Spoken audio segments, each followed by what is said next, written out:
Good morning students. I hope कि आपको cash book यानी सिंपल कैश बुक का ये वाला टॉपिक समझ में आ गया होगा। We will discuss the ledger posting out of this cash book. मैं फिर से आपको ये रिवाइज करा दूं कि कैश बुक जनरली एक लेजर नहीं है, ये एक जर्नल है। ये क्या है? एक जर्नल है। ये क्या है? जर्नल का एक सब्सिडरी पार्ट है, इसीलिए इसको सब्सिडरी बुक बोला जाता है, ये जर्नल ही बोला जाता है। तो कैश बुक एक सब्सिडरी बुक है, मतलब जब भी हम ट्रांजैक्शन, देखो होता क्या, सबसे पहले कोई ट्रांजैक्शन अगर होता है तो उसका जिसे बोल सकते हैं कि एविडेंस, एक एविडेंस होगा। उस एविडेंस से वाउचर बनाया जाएगा और उस वाउचर से फिर एंट्री की जाएगी। उससे क्या किया जाएगा? उसको रिकॉर्ड किया जाएगा। और जब रिकॉर्ड किया जाएगा तो किस में रिकॉर्ड किया जाएगा? क्या सारी की सारी रिकॉर्डिंग जर्नल एंट्रीज में होती है? नहीं। हम उसको क्लासिफाई करेंगे कि वो नेचर क्या है। अगर वो कैश नेचर का ट्रांजैक्शन है तो उसकी रिकॉर्डिंग होगी कैश बुक में। तो हम उसकी जर्नल नहीं बनाते। बन सकती है जर्नल, लेकिन हम बनाते नहीं, क्योंकि इससे काम और बढ़ जाता है। वो मैं आपको बाद में बताऊंगा। फिलहाल आपको ये ध्यान रखना है कि कैश नेचर के ट्रांजैक्शन हमने कैश बुक में रिकॉर्ड करने हैं। तो हमने रिसीट यानी जहाँ जहाँ पैसा रिसीव हुआ है, जिस जिस सोर्स से रिसीव हुआ है, उस सोर्स के जो रिसीट हैं उनको हमने डेबिट में यानी रिसीट साइड में लिख दिया, और जहाँ जहाँ आपने पैसा पेमेंट किया है उसको आपने पेमेंट में रख दिया। अब बहुत आसान है इससे लेजर बनाना। इससे लेजर बनाना क्यों आसान है? क्योंकि सबसे पहले देखो, सेम शेप होता है कैश बुक का, टी शेप। कैश बुक की तरह ही लेजर का भी टी शेप होता है। जैसे अब कौन सा लेजर बनाना है, देखिए कैश बुक के अंदर कई सारे अकाउंट आए होंगे। बैलेंस बीडी तो कैश का ही बैलेंस होता है, इसको छोड़ के देखो यहाँ सेल्स और बैंक अकाउंट आए हैं। यहाँ purchases machinery, purchases stationery, Rohit, ये आ गया आपका। अच्छा, यहाँ पर कोई कॉन्ट्रा एंट्री है, तो मैं आपको बताऊंगा। ये कैश रेंट, इस तरह से हम अकाउंट है। तो मैं आपको बताता हूँ किस तरह से हम इसको परफॉर्म करेंगे। हम सबसे पहले वाले क्वेश्चन में पहुँच जाते हैं, जहाँ पर को हमने इसको बनाया था सिंपल कैश बुक को। ये वाली कैश बुक थी, ये है 23,400 वाली। हाँ, अब देखिए इसमें क्या करेंगे। यहाँ पर को भी कुछ ट्रांजेक्शन है और यहाँ पे भी कुछ ट्रांजेक्शन है। तो सिंपल सा, बहुत आसान सा है इससे लेजर पोस्टिंग करना। अगर आपको लेजर पोस्टिंग कैश बुक से करनी पड़े तो क्या करोगे? सबसे पहले हम बनाते हैं गुरमीत का अकाउंट। देखो सबसे पहले कौन सा है, देखो सबसे पहले डेबिट साइड में हम पहुँचते हैं। कौन सा अकाउंट है? बैलेंस बीडी कोई अकाउंट नहीं होता। बैलेंस बीडी कैश बुक का एक बैलेंस है। कैश क्योंकि एक एसेट होती है और एसेट के डेबिट बैलेंस होते हैं, इसलिए हम उसको डेबिट में लिखते हैं बीडी करके। ठीक है, ध्यान रखना, कैश एक एसेट है और कोई भी एसेट होगी उसका कोई भी पुराना बैलेंस होगा। केवल कैश की ही बात नहीं कर रहा मैं, कोई भी एसेट जिसका कोई भी पुराना बैलेंस होगा उसको आप डेबिट में ही लिखेंगे, बैलेंस बीडी करके ही। ये ध्यान रखें। चलिए आगे बढ़ते हैं। सबसे पहले हम बनाएंगे गुरमीत का अकाउंट। आपको पता है लेजर कैसे बनते हैं। आपने ये क्या कर दिया, ये वाला डेबिट साइड और ये वाला क्रेडिट साइड, बीच में लिख दिया गुरमीत अकाउंट। और यहाँ भी 4 कॉलम बना दिए, डेट, पर्टिकुलर्स। यहाँ पर वो क्या बनेगा? एलएफ नहीं बनेगा, यहाँ बनेगा जर्नल फॉल्यू, जेएफ एंड अमाउंट का कॉलम, जेएफ एंड अमाउंट का कॉलम। इसी तरह से यहाँ भी 4 कॉलम आपके बन जाएंगे। तो ये 4 कॉलम आपके बन जाएंगे तो फिर आपने क्या करना है, देखिए बहुत सिंपल सा है। हम ट्रांजेक्शन कहाँ से छांट रहे हैं? कैश बुक से छांट रहे हैं। एक चीज़ मैं आपको फिर से और आपको बता दूं, यहाँ आपने किसी भी अकाउंट की क्लोजिंग नहीं करनी है, क्योंकि सारे ट्रांजैक्शन कैश बुक के ही यानी कि कैश के ही नहीं होते। आपने जितनी भी बुक्स बनेंगी, कौन कौन सी बुक बनेगी? Cash book, purchase book, sale book, purchase return book, sale return book, BP book, BR book और प्रॉपर जर्नल। इन सारी जो रिकॉर्डिंग हुई है, इन सारे रिकॉर्डिंग यानी जितने भी ट्रांजेक्शन रिकॉर्ड हुए हैं इन बुक्स में, उन सब में हमें गुरमीत यानी कि अगर आप जो अकाउंट बना रहे हो उसको ढूंढना पड़ेगा। तो अभी हम केवल किस में ढूंढ रहे हैं? इसे कैश बुक में ढूंढ रहे हैं। तो कैश बुक में ढूंढने मात्र से ही हमारा गुरमीत अकाउंट कंप्लीट नहीं होगा। ये चीज़ें प्लीज़ क्लियर कर दीजिए पहले ही, ठीक है? गुरमीत अकाउंट, इसलिए हम केवल इसको क्लोज नहीं करेंगे, हम केवल पोस्टिंग कर लेंगे, पोस्ट कर देंगे। तो गुरमीत का अकाउंट हम बनाने लगे तो बहुत आसान है। ध्यान रखना, कैश बुक के डेबिट साइड में अगर गुरमीत आया है तो अब हमें गुरमीत को डेबिट में नहीं लिखना होगा। हमें गुरमीत के किस साइड लिखेंगे? क्रेडिट में लिखेंगे, क्योंकि गुरमीत डेबिट साइड में पहले ही आ चुका है। किसकी बुक में? कैश बुक में। तो अब जब भी आप ये डेबिट वाले अकाउंट बनाएंगे, गुरमीत या सेल्स अकाउंट बनाएंगे, तो गुरमीत, सेल्स, इन अकाउंट्स को आप डेबिट में नहीं लिख सकते। अब इनको कहाँ लिखना पड़ेगा? क्रेडिट में। बाई यानी कि क्रेडिट साइड में या तो बाई का यूज़ करो या कुछ मत लिखो, लेकिन लिखोगे आप किस साइड में? क्रेडिट साइड में ही, उनके पर्टिकुलर लेजर में। तो गुरमीत अकाउंट जब आप बनाओगे तो बाई लिखोगे। क्या बाई? कहाँ से आपने लिया ये गुरमीत का पैसा, यानी गुरमीत का अकाउंट कैश से। कौन सी बुक से ले रहे हो आप? कैश अकाउंट से, यानी कैश बुक से। तो आप लिखोगे बाई कैश और लिखोगे 12,000 रुपये। वैसे ही सेल्स अकाउंट आप बनाओगे, लेजर, सेल्स का लेजर बनाओगे तो 2 बार फीड हुई है। आप ध्यान रखना, डेट अलग अलग डालेंगे आप, और डेट अलग अलग डालेंगे तो सेल्स का ही ऐसे ही गुरमीत के अकाउंट बनाएंगे। देखो गुरमीत और जगह नहीं आया तो गुरमीत का अकाउंट यहीं पे को ख़त्म हो जाएगा। ख़त्म मतलब आपने बैलेंसिंग नहीं करनी है, हमें केवल एक ही पोस्टिंग मिली है गुरमीत से रिलेटेड, तो गुरमीत के अकाउंट को हम यहीं पॉज कर देंगे, ख़त्म कर देंगे। ठीक है, अब हम बनाएंगे सेल्स अकाउंट। आप देखेंगे कि सेल्स में यानी कि सेल्स डेबिट में आया है, सेल्स किस साइड में आया है, कैश बुक के डेबिट में आया है। तो अब हम सेल्स को डेबिट में नहीं लिख सकते, इस साइड नहीं आएगा सेल्स, तो यहाँ किधर आएगा, क्रेडिट में आएगा। यानी कि दोनों, अगर कैश बुक में कोई अकाउंट डेबिट में आया है तो उसके यानी कि उस जो अकाउंट आप बना रहे हो उसी अकाउंट के वो दोबारा डेबिट में नहीं आ सकता, क्योंकि एक डेबिट के लिए एक क्रेडिट होना जरूरी है, दोनों ही डेबिट नहीं हो सकते। कैश बुक में अगर सेल्स डेबिट हुआ है तो सेल्स अकाउंट में भी उसे डेबिट नहीं किया जा सकता, ये ध्यान रखना। ठीक है, तो अब आप लिखोगे क्रेडिट में बाई, कहाँ से लिया आपने ये सेल्स जो है किधर आया है, ये कैश से, तो बाई कैश, डेट डाल देना, पहली डेट, दूसरी डेट, फिर बाई कैश, और इनके आगे अमाउंट 28,000। क्लियर हो गया। जैसे हम पोस्टिंग करेंगे किसमें बेटा, देखिए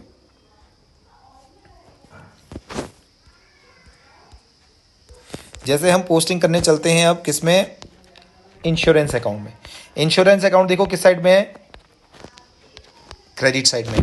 तो जब आप इंश्योरेंस अकाउंट बनाएंगे तो क्रेडिट साइड में इसकी कोई एंट्री नहीं आएगी इंश्योरेंस अकाउंट में। इंश्योरेंस अकाउंट में क्योंकि क्रेडिट इंश्योरेंस पहले ही हो चुका है, किसके अकाउंट में, यानी किस बुक में, कैश बुक में।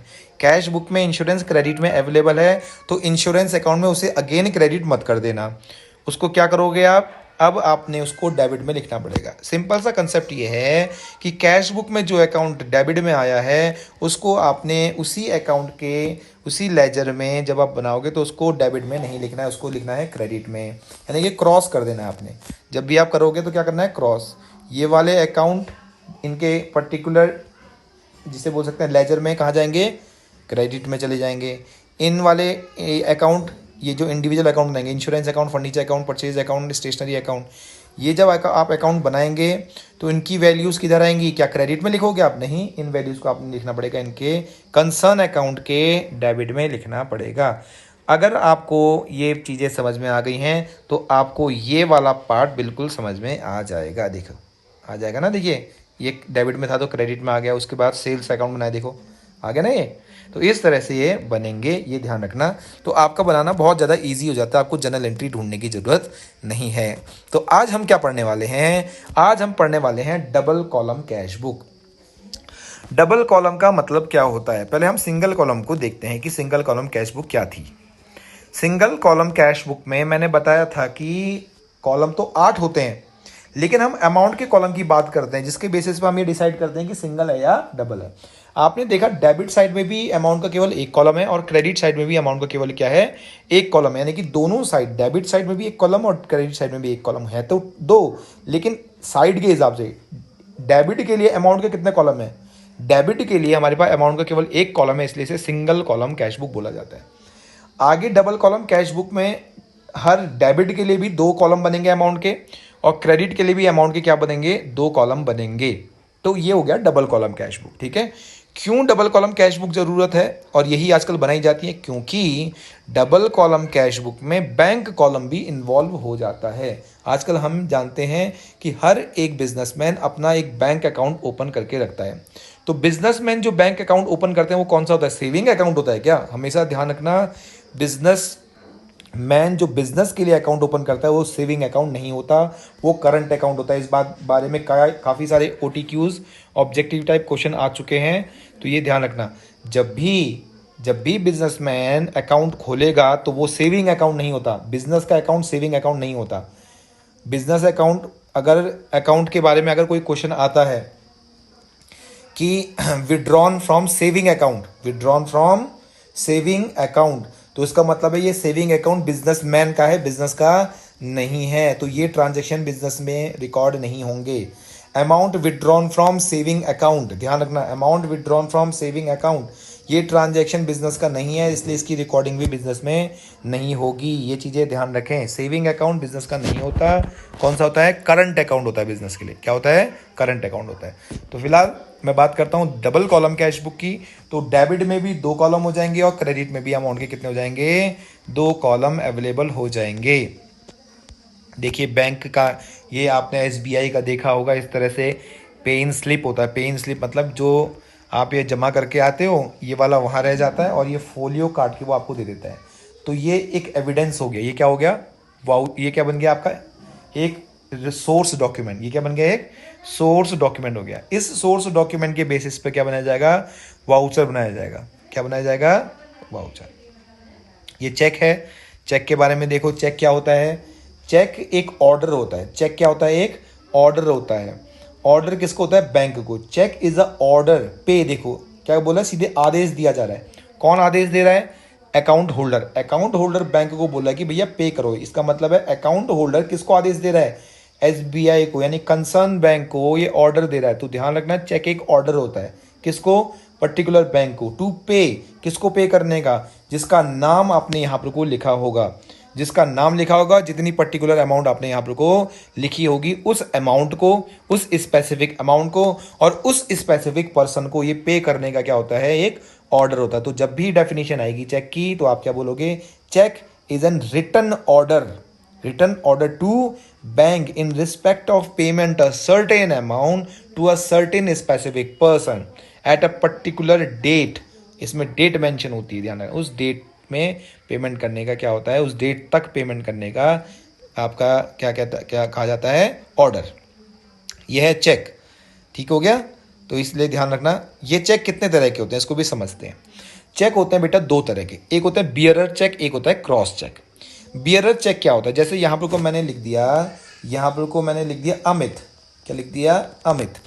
और यहाँ लिख दिया 10,000 रुपये। तो मैंने बैंक को ये ऑर्डर दिया कि ये 10,000 रुपये का अमाउंट मैंने यहाँ साइन कर दिया, अपने साइन कर दिए। और मैंने ये बैंक को ऑर्डर कर दिया कि अमित को आप 10,000 रुपये दे दीजिए। अमित को आप क्या कर दीजिए? 10,000 रुपये पे कर दीजिए। जनरली क्या हो गया? ये बियरर हो गया। अब अमित क्या करेगा?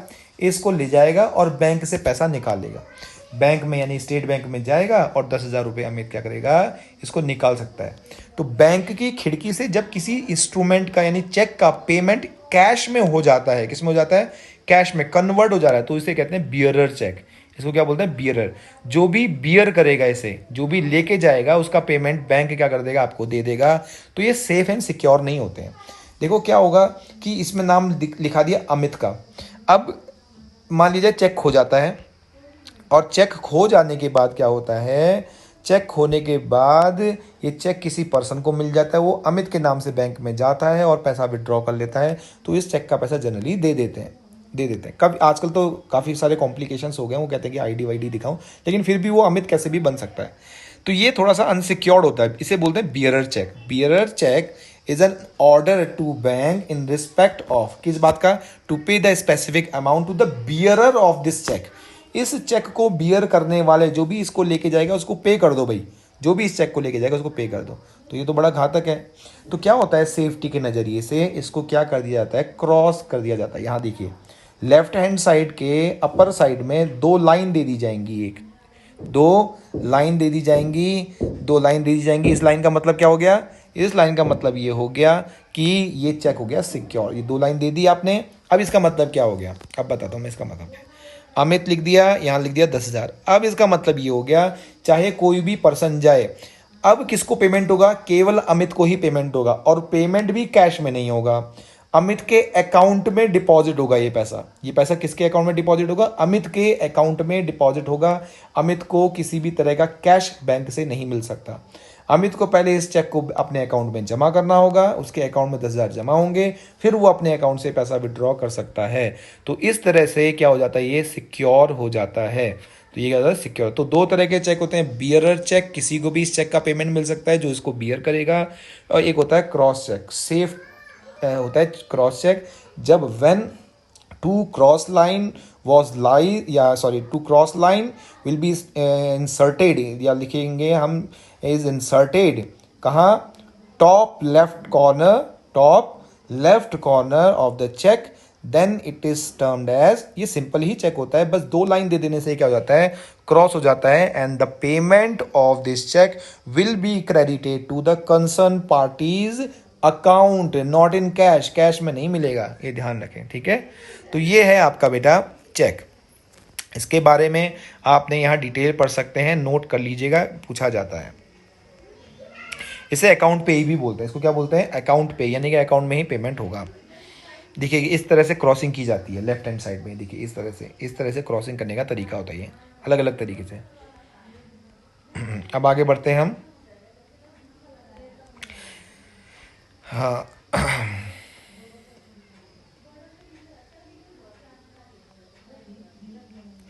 मैं अभी इसमें काफ़ी सारी चीज़ें, ओवरड्राफ्ट क्या चीज़ें हैं, इसमें बहुत सारी डिटेल है, मैं उसको अभी आपको बताने वाला हूँ। क्योंकि आज मैं आपको कोई नया क्वेश्चन नहीं करवाऊंगा, केवल इसके बारे में एक जानकारी दूंगा, ठीक है? केवल इसके बारे में जानकारी दूंगा। देखिए कैश क्या होता है? कैश हमारी एसेट है। या तो हमारे पास कैश, जैसे मान लिया जाए मेरे पास 10,000 रुपये, मेरे पास 10,000 रुपये हैं, तो ये मेरी 10,000 रुपये की एसेट है। और मैंने अगर 10,000 रुपये दे दिए किसी को, तो मेरे पास क्या होगा? ज़ीरो। यानी कि एसेट, यानी कि कैश क्या होता है? कैश या तो डेबिट बैलेंस कैरी करेगा या ज़ीरो बैलेंस कैरी करेगा, नेगेटिव बैलेंस कैरी नहीं करता। नेगेटिव बैलेंस कैरी नहीं करता। मैं सारी चीज़ें बताऊंगा आपको धीरे धीरे। फिलहाल मैं आपको फॉर्मेट के बारे में बताता हूँ। नेगेटिव बैलेंस कैरी नहीं करता, ये ध्यान रखना। एसेट जो होती है कैश, तो फिलहाल नेगेटिव बैलेंस, यानी उसका कभी भी क्रेडिट बैलेंस नहीं हो सकता। तो कैश का जो भी बैलेंस होगा, मैं पहले ही बता चुका हूँ, पुराना बैलेंस होगा तो आपने डेबिट में ही लिखना है, क्योंकि वो एसेट है। अब हमारे पास यहाँ पर को देखो डेबिट साइड में, क्योंकि ये डबल कॉलम कैश बुक है, तो अमाउंट के देखो, अमाउंट के दो कॉलम हो गए हैं, एक तो कैश का हो गया, एक और एक बैंक का हो गया, इसलिए डबल कॉलम है। उसी तरह से क्रेडिट में भी अमाउंट के अब दो कॉलम हो गए हैं, डेबिट और कैश और बैंक। तो टोटल तो 10 कॉलम हो गए हैं, लेकिन अमाउंट के कॉलम क्योंकि दो हैं, इसलिए इसको डबल कॉलम कैश बुक बोला जाता है। इस कैश बुक को बनाने से पहले कुछ ट्रांजेक्शन को आपको ध्यान रखना है। कुछ ट्रांजेक्शन को, उन ट्रांजेक्शन को ही मैं अभी बताने वाला हूं, बाकी किसी ट्रांजेक्शन की बात नहीं करूंगा। तो हम बात करते हैं बैलेंस की, कैश का बैलेंस, बैंक का बैलेंस। तो हमें ध्यान रखना, जनरली सामान्यतया जनरली क्या होता है, कैश का तो हमेशा डेबिट ही बैलेंस होगा, या तो डेबिट बैलेंस होगा या नहीं होगा। बैलेंस होगा तो डेबिट में लिखेंगे, बैलेंस बीडी, नहीं होगा तो नहीं लिखेंगे, सीधी बात, ठीक है? क्रेडिट में कभी भी कैश का बैलेंस आता ही नहीं है, क्रेडिट नहीं आता। लेकिन बैंक के केस में ऐसा नहीं होता। बैंक के केस में ऐसा नहीं होता। बैंक के केस में अगर आपके पास, मैंने मान लिया जाए, मैंने क्या, दुकानदार ने अपना एक अकाउंट खुलाया और उसमें 10,000 रुपये डाल दिए। 10,000 रुपये डाल दिए तो इसका मतलब है ये भी तो आप ही का पैसा है ना। 10,000 रुपये आपने डाल दिए हैं तो 10,000 रुपये तो आपका पैसा है, तो वो भी आपकी एसेट है। जब तक वो आपकी एसेट है तो उसका बैलेंस किधर दिखाया जाएगा? डेबिट में दिखाया जाएगा। यानी कि जब तक बैंक और कैश आपकी एसेट हैं तो उनका बैलेंस आपने किधर दिखाना है? डेबिट में ही दिखाना है बेटा, ध्यान रखना, ठीक है?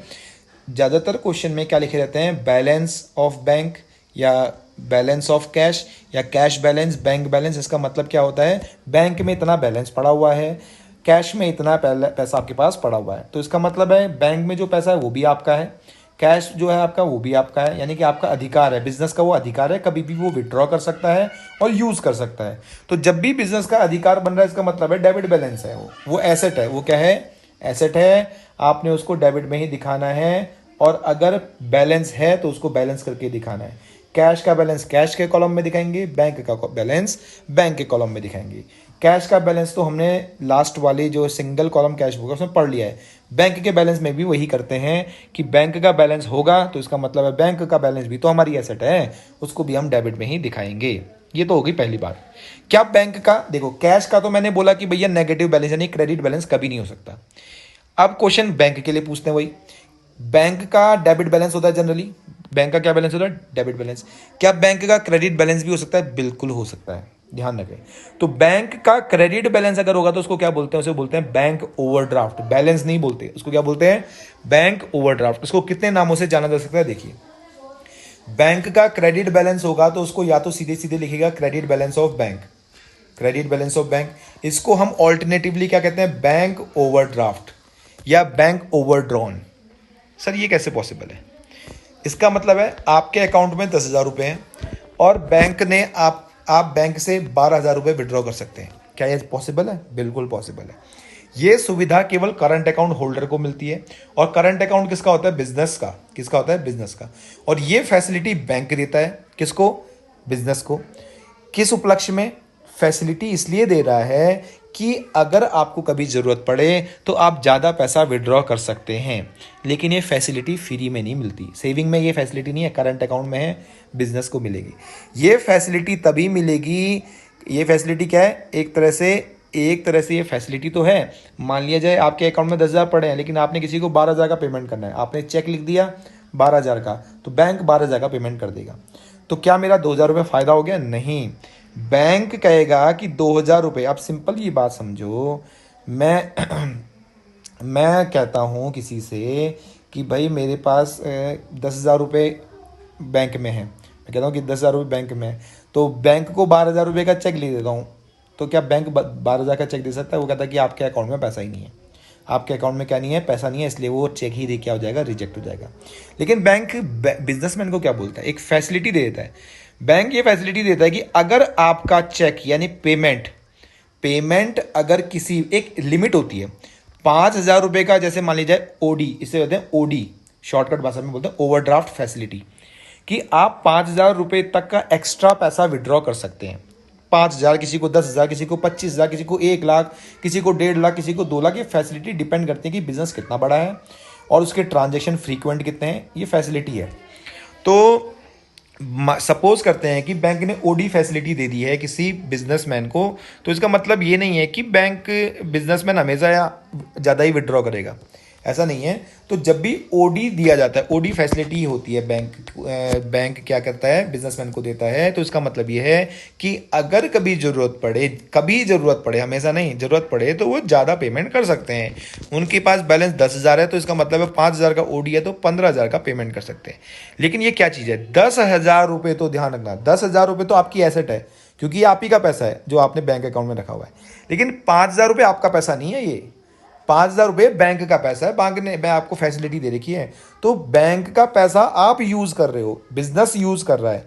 तो जब दूसरे का पैसा क्या आप यूज कर सकते हो, क्या आपका हक है क्या? जब आपका वहां हक है ही नहीं, तो वो आपकी एसेट हो सकती है क्या? नहीं। ध्यान रखना, दूसरे का पैसा यूज कर रहे हो। ये 10,000 तो आपकी एसेट थी, इसको तो आप डेबिट में दिखा सकते हो जी, आप तो बैलेंस करके दिखा सकते हो डेबिट साइड में। लेकिन इस 5,000 को अगर आप यूज कर रहे हो, ये फैसिलिटी दी थी, अगर आप यूज कर रहे हो, तो it can not be termed as your asset, it will become your liability, hence it is treated as OD, bank overdraft. और लाइबिलिटी के कौन से बैलेंस होते हैं? क्रेडिट। इसीलिए मैं बोल रहा हूं बैंक का डेबिट बैलेंस कब होगा? बैंक का डेबिट बैलेंस तब होगा जब बैंक में आपका पैसा होगा।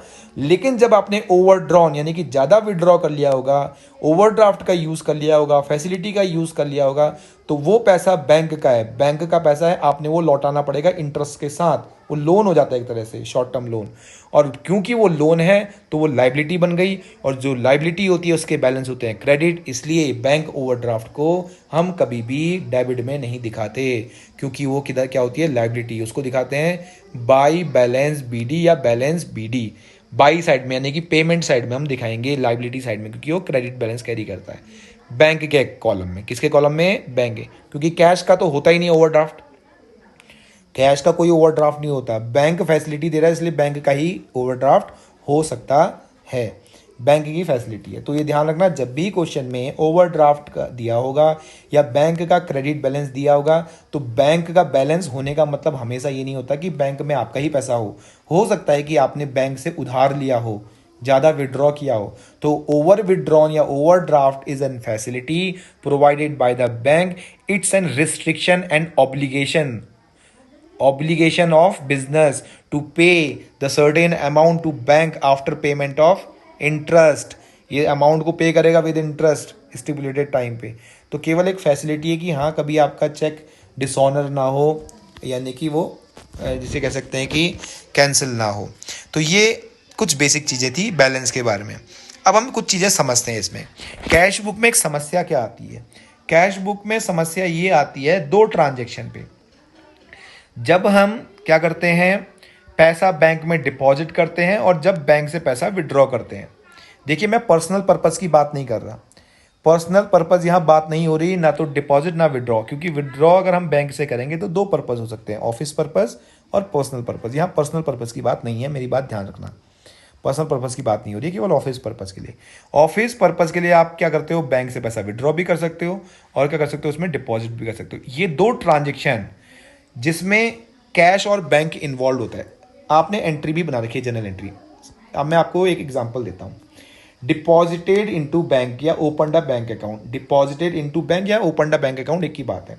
आपने 10,000 रुपये बैंक में जमा किए या 10,000 रुपये से आपका बैंक अकाउंट खोला SBI में, जहाँ पे भी खोला, तो इसकी एंट्री क्या बनेगी? आप बोलोगे ये सिंपल बात है सर, कैश कम हो गया और बैंक का बैलेंस बढ़ गया, बैंक में जो पैसा है वो भी हमारा है, बैंक में जो पैसा है वो भी आपका है, तो बैंक एक नई एसेट के नाम पे नई एसेट आपकी क्रिएट हो जाएगी बैंक के नाम से। तो एसेट बढ़ रही है तो आप लिखोगे बैंक अकाउंट डेबिट, क्योंकि बैंक में पहले तो पैसा नहीं था, अब एक नई एसेट आ गई 10,000 रुपये से। बैंक से हमने कितने रुपए लेने हैं? 10,000 रुपये लेने, हमारा हक है, तो बैंक एक नई एसेट के रूप में डेबिट हो गया 10,000 रुपये। और कैश क्यों क्रेडिट हो गया? कैश इसलिए क्रेडिट हो गया क्योंकि ये एसेट थी 10,000 रुपये पहले, अब ये एसेट कम हो रही है, तो एसेट का होता है डेबिट बैलेंस। अगर आप कम करोगे इसे तो आपको क्या करना पड़ेगा? क्रेडिट करना पड़ेगा। तो एंट्री क्या बनी? Bank account debit to cash. तो ऐसी कोई भी एंट्री जिसमें डेबिट में बैंक और क्रेडिट में कैश आता हो, ऐसी कोई भी ट्रांजैक्शन ऑल्टरनेटिवली, यानी कि देखो कोई भी जनरल एंट्री में एक जगह डेबिट एक जगह क्रेडिट होता है ना, और डेबिट और क्रेडिट में अगर कैश और बैंक आ जाएं, कैश और बैंक एक साथ, ध्यान रखना, कैश और बैंक एक साथ आ जाएं, मतलब टू कैश टू बैंक नहीं, अपोजिट साइड में। अगर कैश डेबिट है तो बैंक को क्रेडिट होना चाहिए, और बैंक क्रेडिट है तो कैश को डेबिट होना चाहिए। इस तरह से, जैसे यहाँ पर को क्या है, बैंक डेबिट है तो कैश क्रेडिट है, और अगर कैश डेबिट होगा तो बैंक क्या होगा? क्रेडिट होगा। इस तरह से अगर किसी ट्रांजैक्शन में ये दोनों अकाउंट एक साथ आ जाते हैं तो वो कॉन्ट्रा एंट्री को बनाते हैं कैश बुक में। किसको बनाते हैं? Contra entry. तो कॉन्ट्रा एंट्री क्या होती है? Contra entries are those entries which impact both account at the same time, cash and bank at the same time. तो ये केवल दो ही ट्रांजैक्शन है जब ये इफेक्ट होते हैं, या तो हम विड्रॉ करेंगे पैसा बैंक में या डिपॉजिट करेंगे। तो डिपॉजिट करने में बैंक टू कैश, सिंपल से कैसे करेंगे देखिए, बहुत आसान सा है। 10,000 रुपये हमने बैंक में जमा किए, तो आपको पता है रिसीट साइड ये है और पेमेंट साइड ये है। अब मुझे बताओ 10,000 रुपये आप बैंक में जमा करोगे तो कौन सा बैलेंस बढ़ेगा, कहाँ से पेमेंट होगा और कहाँ रिसीट होगा और कहाँ पेमेंट होगा? आप बोलोगे सर 10,000 रुपये बैंक में जमा हुए हैं तो बैंक के अकाउंट में रिसीव होगा, ये रिसीट किसको होगा? बैंक के अकाउंट में। तो बैंक के अकाउंट में यानी कि रिसीट किधर दिखाना पड़ेगा? यहाँ 10,000 रुपये यहाँ दिखा हो गया, क्योंकि बैंक में रिसीव हो रहा है। लेकिन पेमेंट कहाँ से हो रहा है? आप बोलोगे कैश से पेमेंट हो रहा है, तो आप इसी ट्रांजेक्शन को दो जगह लिखोगे, deposited into bank and withdrawn from bank, इसको दोनों जगह लिखोगे आप, ठीक है? तो 10,000 रुपये यहाँ पे भी आ जाएगा। यानी कि अगर एक ही ट्रांजैक्शन दोनों जगह आता है तो वो कॉन्ट्रा एंट्री बनता है। लेकिन वो कॉन्ट्रा एंट्री कब बनेगा? जब कैश और बैंक दोनों इन्वॉल्व होते हैं। समझ में आ गया? 10,000 रुपये आपने डिपॉजिट किए, सिंपल सी बात है, ये 10,000 रुपये कहाँ रिसीव हुए? बैंक में रिसीव हुए हैं। और और पेमेंट कहाँ से हुए? कैश से पेमेंट हुए। ये तो हो गया डिपॉजिट का। ऐसे विड्रॉन का समझो, ऐसे विड्रॉन का क्या होगा? अगर 10,000 रुपये विड्रॉ करते हैं बैंक से, तो आप बताओ, बैंक से आपने विड्रॉ किया तो आपके पास कैश आया मतलब रिसीट, क्या आया? कैश। तो आपने लिख देना कैश में 10,000 रुपये, ठीक है? बैंक में कुछ नहीं आएगा, बैंक में तो रिसीव ही नहीं हुआ। ये पेमेंट कहाँ से हुआ है? फिर आप बोलोगे रिसीव कैश हुआ है बैंक 10,000 रुपये, मुझे 10,000 रुपये आए तो सही, लेकिन कहाँ से आए? ATM से विड्रॉ किया, यानी बैंक से विड्रॉ किया। पेमेंट किसने किया? पेमेंट किया बैंक ने। तो बैंक के कॉलम में आपने 10,000 रुपये दिखाने पड़ेंगे। मेरी बात क्लियर हो गई? तो इस तरह से हम लिखेंगे ये चीज़ें। क्लियर है? ये चीज़ें आप थोड़ा सा प्रैक्टिस करना, एक बार फिर से समझना, ठीक है? तो कैसे दिखाएंगे, इसे बोलते हैं कॉन्ट्रा एंट्री। और मैं आगे भी चेक के बारे में बताऊंगा, तब जाके हम कैश बुक को स्टार्ट करेंगे। फिलहाल आज के लिए इतना ही बेटा। Thank you very much.